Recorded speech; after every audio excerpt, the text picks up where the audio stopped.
Shalom à tous.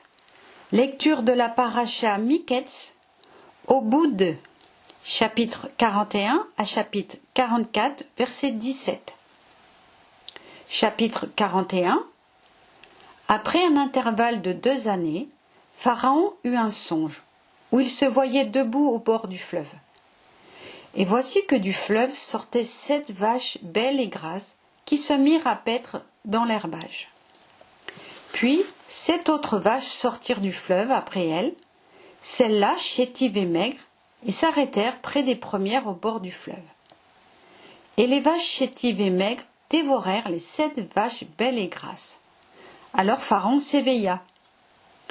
Il se rendormit et eut un nouveau songe. Voici que 7 épis, pleins et beaux, s'élevaient sur une seule tige. Puis 7 épis maigres et flétris par le vent d'est s'élevèrent après eux. Et ces épis maigres engloutirent les 7 épis grenus et pleins. Pharaon s'éveilla, et c'était un songe. Mais le matin, son esprit en fut troublé, et il manda tous les magiciens de l'Égypte et tous ses savants. Pharaon leur exposa son rêve, mais nul ne put lui en expliquer le sens. Alors le maître échanson parla devant Pharaon en ces termes. Je rappelle en cette occasion mes fautes.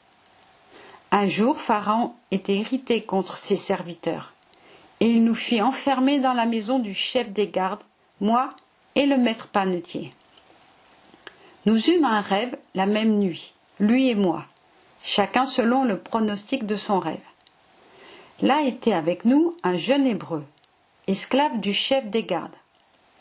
Nous lui racontâmes nos songes, et il nous les interpréta, à chacun selon le sens du sien. Or, comme il nous avait pronostiqué, ainsi fut-il. Moi, je fus rétabli dans mon poste, et lui, on le pendit. Pharaon envoya quérir Yosef, qu'on fit sur le champ sortir de la géole. Il se rasa et changea de vêtements. Puis, il parut devant Pharaon. Et Pharaon dit à Yosef, « J'ai eu un songe, et nul ne l'explique. Mais j'ai ouï dire, quant à toi, que tu entends l'art d'interpréter un songe. » Yosef répondit à Pharaon en disant, « Ce n'est pas moi, c'est Elohim qui saura tranquilliser Pharaon. » Alors Pharaon parla ainsi à Yosef. « Dans mon songe, je me tenais au bord du fleuve. Et voici que du fleuve sortirent 7 vaches grasses et de belle taille, qui vinrent paître dans l'herbage. Puis 7 autres vaches les suivirent, maigres d'apparence, fort chétives, et toutes décharnées. Je n'en ai point vu d'aussi misérable dans tout le pays d'Égypte. Ces vaches maigres et chétives dévorèrent les 7 premières vaches, les grasses. Celles-ci donc passèrent dans leur corps. Mais on ne saurait pas douter qu'elles y eussent passé. Elles étaient chétives comme auparavant. Je m'éveillai, et puis je vis en songe 7 épis, s'élevant sur une même tige, pleins et beaux. Ensuite, 7 épis secs, maigres, brûlés par le vent d'est, s'élevèrent après eux. Et ces 7 maigres absorbèrent les 7 beaux épis. Je l'ai raconté aux magiciens, et nul ne me l'a expliqué. Yosef dit à Pharaon, « Le songe de Pharaon est un. Ce que Elohim prépare, il l'a annoncé à Pharaon. Les 7 belles vaches, ce sont 7 années. Les 7 beaux épis, 7 années. C'est un même songe. Et les 7 vaches maigres et laides, qui sont sorties en second lieu, 7 années, de même que les 7 épis, vides, frappés par le vent d'est, ce sont 7 années de famine. C'est bien ce que je disais à Pharaon, ce que Elohim prépare, il l'a révélé à Pharaon. Oui, 7 années vont venir, abondance extraordinaire dans tout le territoire d'Égypte. Mais 7 années de disette surgiront après elles, et toute abondance disparaîtra dans le pays d'Égypte, et la famine épuisera le pays. Le souvenir de l'abondance sera effacé dans le pays par cette famine qui surviendra, car elle sera excessive. Et si le songe s'est reproduit à Pharaon par 2 fois, c'est que la chose est arrêtée devant Élohim. C'est que Élohim est sur le point de l'accomplir. Donc, que Pharaon choisisse un homme prudent et sage et qu'il le prépose au pays d'Égypte. Que Pharaon avise à ce qu'on établisse des commissaires dans le pays et qu'on impose d'1/5 le territoire d'Égypte durant les 7 années d'abondance. Qu'on amasse toute la nourriture de ces années fertiles qui approchent, qu'on emmagasine du blé sous la main de Pharaon pour l'approvisionnement des villes et qu'on le tienne en réserve. Ces provisions seront une ressource dans le pays lors des 7 années de disette qui surviendront en Égypte, alors que ce pays ne périsse pas par la famine. Ce discours plut à Pharaon et à tous ses serviteurs. Et Pharaon dit à ses serviteurs, « Pourrions-nous trouver un homme tel que celui-ci, plein de l'esprit d'Élohim ?» Et Pharaon dit à Yosef, « Puisqu'Élohim t'a révélé tout cela, nul n'est sage et entendu comme toi. C'est toi qui seras le chef de ma maison. Tout mon peuple sera gouverné par ta parole, et je n'aurai sur toi que la prééminence du trône. » Pharaon dit à Yosef, « Vois, je te mets à la tête de tout le pays d'Égypte. » Et Pharaon ôta son anneau de sa main et le passa à celle de Yosef. Il le fit habiller de bisus et suspendit le collier d'or de son cou. Il le fit monter sur son second char. On cria devant lui « Avrek !» et il fut installé chef de tout le pays d'Égypte. Pharaon dit à Yosef, « Je suis le Pharaon, mais sans ton ordre, nul ne remuera la main ni le pied dans tout le pays d'Égypte. » Pharaon surnomma Yosef Saphénath Panéar et lui donna pour femme Asnath, fille de Potiphéra, prêtre d'On. Yosef fit une excursion dans le pays d'Égypte. Or Yosef avait 30 ans lorsqu'il parut devant Pharaon, roi d'Égypte. Yosef, étant sorti de devant Pharaon, parcourut tout le pays d'Égypte. La terre, pendant les 7 années de fertilité, produisit d'abondantes moissons. On amassa toutes les denrées des 7 années qui se trouvèrent dans le pays d'Égypte, et l'on approvisionna les villes. On mit dans chaque ville les denrées des campagnes d'alentour. Et Yosef fit des amas de blé considérables comme le sable de la mer, tellement qu'on cessa de le compter, car c'était incalculable. Or, il naquit à Yosef, avant qu'arrivât la période de disette, 2 fils, que lui donna Asnath, fille de Potiphéra, prêtre d'On. Yosef appela le premier-né Manassé, car Élohim m'a fait oublier toutes mes tribulations et toute la maison de mon père. Au second, il donna le nom d'Éphraïm, car Élohim m'a fait fructifier dans le pays de ma misère. Quand furent écoulées les 7 années de l'abondance qui régnait dans le pays d'Égypte, survinrent les 7 années de disette, comme l'avait prédit Yosef. Il y eut famine dans tout le pays, mais dans tout le pays d'Égypte, il y avait du pain. Tout le territoire égyptien étant affligé par la disette, le peuple demanda à grands cris à Pharaon du pain. Mais Pharaon répondit à tous les Égyptiens, « Allez à Yosef, ce qu'il vous dira, vous le ferez. » Comme la famine régnait sur toute la contrée, Yosef ouvrit tous les greniers et vendit du blé aux Égyptiens. La famine persista dans le pays d'Égypte. De tous les pays, on venait en Égypte pour acheter à Yosef, car la famine était grande dans toute la contrée. Chapitre 42.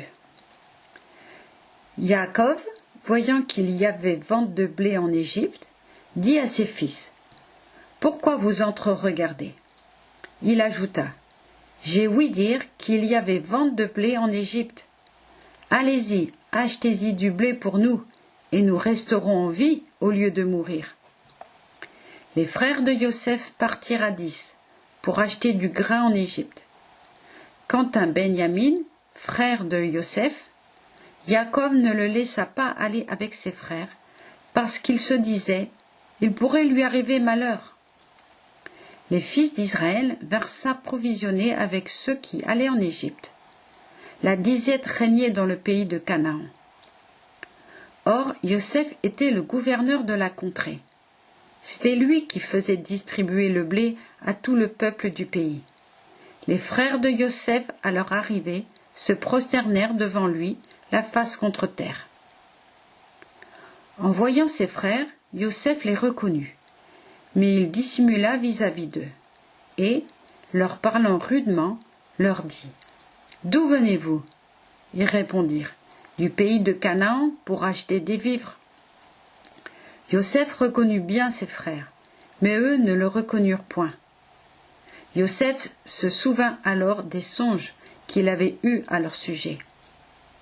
Il leur dit « Vous êtes des espions, c'est pour découvrir le côté faible du pays que vous êtes venus. » Ils lui répondirent « Non, Seigneur, mais tes serviteurs sont venus pour acheter des vivres.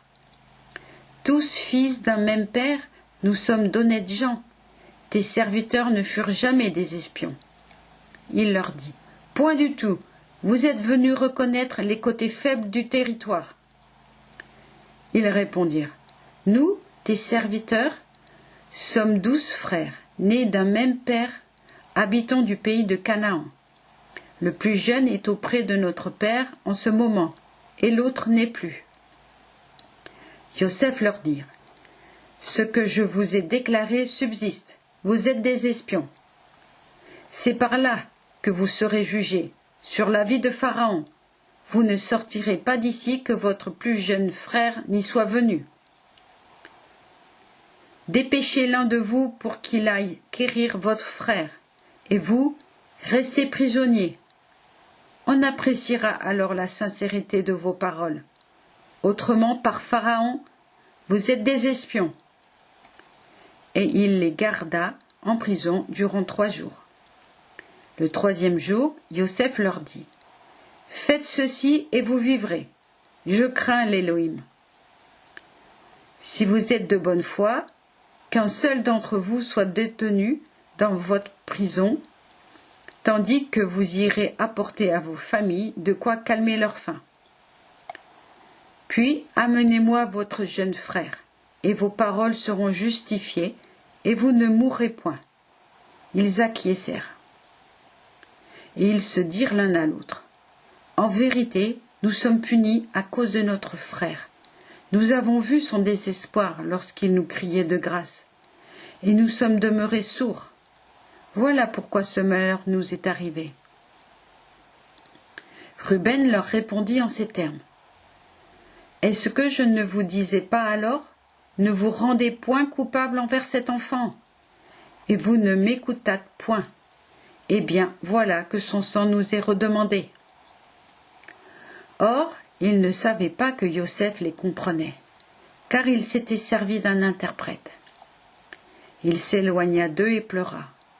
Puis, il revint à eux, leur parla et sépara d'eux Siméon, qu'il fit incarcérer en leur présence.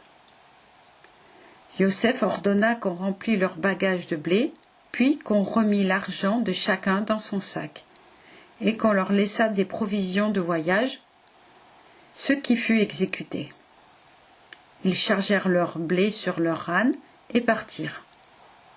L'un d'eux, ayant ouvert son sac pour donner du fourrage à son âne, dans une hôtellerie, trouva son argent qui était à l'entrée de son sac.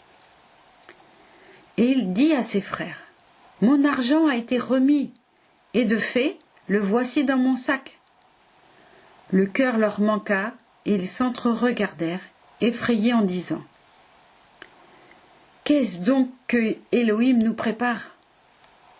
Arrivés chez Jacob, leur père, au pays de Canaan, ils lui contèrent toute leur aventure en ces termes. « Ce personnage, le maître du pays, nous a parlé durement. Il nous a traités comme venant explorer le pays. Nous lui avons dit, nous sommes des gens de bien, nous ne fûmes jamais des espions. Nous sommes 12 frères, fils du même père, l'un est perdu et le plus jeune est actuellement avec notre père au pays de Canaan. Le personnage, maître de pays, nous a répondu, voici à quoi je reconnaîtrai que vous êtes sincères. Laissez l'un de vous auprès de moi, prenez ce que réclame le besoin de vos familles et partez. Puis, amenez-moi votre jeune frère, et je saurai que vous n'êtes pas des espions, que vous êtes d'honnêtes gens. Je vous rendrai votre frère, et vous pourrez circuler dans le pays. Or, comme ils vidaient leurs sacs, voici que chacun trouva son argent serré dans son sac. À la vue de cet argent ainsi enveloppé, eux et leur père frémirent. Jacob, leur père, leur dit, « Vous m'arrachez mes enfants. Joseph a disparu, Siméon a disparu, et vous voulez m'ôter Benjamin? C'est sur moi que tout cela tombe. » Ruben dit à son père, « Fais mourir mes 2 fils, si je ne te le ramène. Confie-le à mes mains, et je le ramènerai près de toi. » Et il répondit, « Mon fils n'ira point avec vous, car son frère n'est plus, et lui seul reste encore. Qu'un malheur lui arrive sur la route où vous irez, et vous ferez descendre, sous le poids de la douleur, mes cheveux blancs dans la tombe. » Chapitre 43. Cependant, la famine pesait sur le pays. Lors donc qu'on eut consommé tout le blé qu'ils avaient apporté d'Égypte, leur père leur dit, « Allez de nouveau nous acheter un peu de nourriture. » Yehuda lui parla ainsi. « Cet homme nous a formellement avertis en disant, « Vous ne paraîtrez point devant moi si votre frère ne vous accompagne. Si tu consens à laisser partir notre frère avec nous, nous irons acheter pour toi des vivres. Mais si tu n'en fais rien, nous ne saurions y aller, puisque cet homme nous a dit, vous ne paraîtrez devant moi qu'accompagné de votre frère. » Israël reprit, « Pourquoi m'avez-vous rendu ce mauvais office, d'apprendre à cet homme que vous avez encore un frère? » Ils répondirent, « Cet homme nous a questionnés en détail sur nous et sur notre famille, disant, « Votre père vit-il encore? Avez-vous encore un frère? » Et nous lui avons répondu selon ces questions. Pouvions-nous nous prévoir qu'il dirait, « Faites venir votre frère » Yehuda dit à Israël, son père, « Laisse aller le jeune homme avec moi, que nous puissions nous disposer au départ, et nous vivrons au lieu de mourir, nous et toi et nos familles. C'est moi qui réponds de lui, c'est à moi que tu le redemanderas. Si je ne te le ramène et ne le remets en ta présence, je me déclare coupable à jamais envers toi. Certes, sans nos délais, nous serions à présent déjà revenus 2 fois. »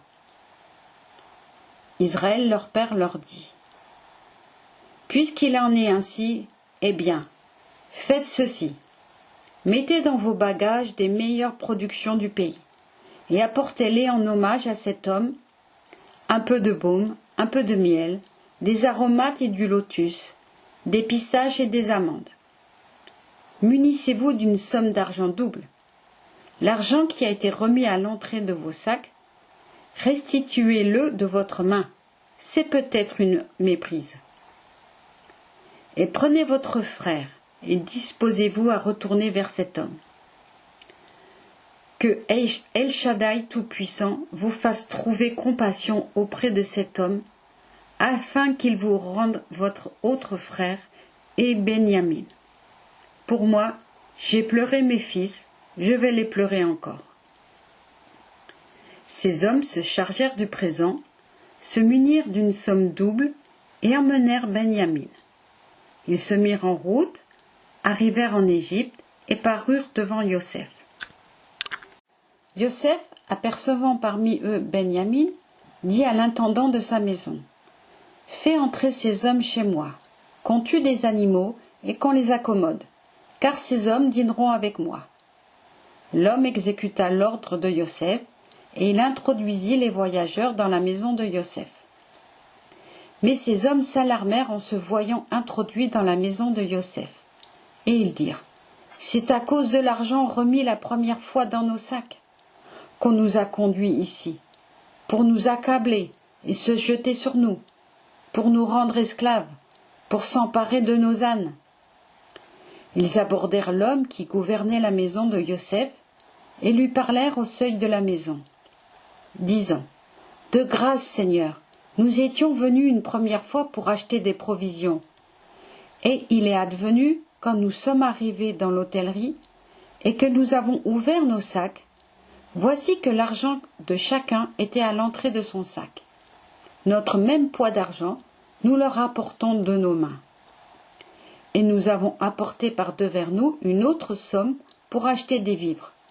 Nous ne savons qui a replacé notre argent dans nos sacs. » Il répondit: « Soyez tranquilles, ne craignez rien. Votre Elohim, l'Elohim de votre père, vous a fait trouver un trésor dans vos sacs. Votre argent m'était parvenu. » Et il leur amena Siméon.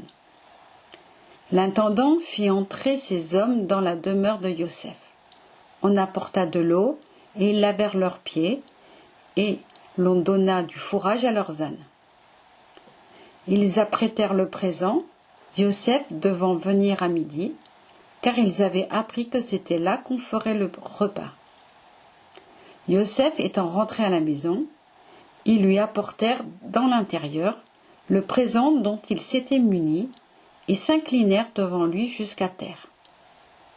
Il s'informa de leur bien-être, puis il dit: « Comment se porte votre père, ce vieillard dont vous avez parlé? Vit-il encore ?» Ils répondirent: « Ton serviteur, notre père, vit encore, et se porte bien. » Et ils s'inclinèrent et se prosternèrent.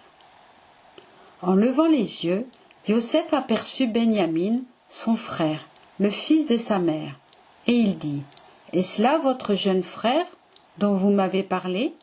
Et il ajouta: « Elohim te soit favorable, mon fils. » Yosef se hâta de sortir, car sa tendresse pour son frère s'était émue, et il avait besoin de pleurer. Il entra dans son cabinet, et il pleura. Il se lava le visage et ressortit, puis, se faisant violence, il dit: « Servez le repas. » Il fut servi à part, et eux à part, et à part aussi les Égyptiens, ses convives. Car les Égyptiens ne peuvent manger en commun avec les Hébreux, cela étant une abomination en Égypte. Ils se mirent à table devant lui, le plus âgé selon son âge, le plus jeune selon le sien. Ces hommes se regardèrent l'un l'autre avec étonnement. Yosef leur fit porter des présents de sa table. La part de Benyamin était 5 fois supérieure à celle des autres. Ils burent et s'enivrèrent ensemble. Chapitre 44. Yosef donna cet ordre à l'intendant de sa maison: « Remplis de vivres les sacs de ces hommes, autant qu'ils en peuvent contenir, et dépose l'argent de chacun à l'entrée de son sac. Et ma coupe, la coupe d'argent, tu la mettras à l'entrée du sac du plus jeune, avec le prix de son blé. » Ce que Yosef avait dit fut exécuté. Le matin venu, on laissa repartir ces hommes, eux et leurs ânes. Or ils venaient de quitter la ville, ils en étaient à peu de distance, lorsque Yosef dit à l'intendant de sa maison: « Va, cours après ces hommes, et, aussitôt atteints, dis-leur: pourquoi avez-vous rendu le mal pour le bien? N'est-ce pas dans cette coupe que boit mon maître, et ne lui sert-elle pas pour la divination? C'est une mauvaise action que la vôtre. » Il les atteignit et leur adressa ces paroles. Ils lui répondirent: « Pourquoi mon Seigneur tient-il de pareils discours? Elohim préserve tes serviteurs d'avoir commis une telle action. Quoi?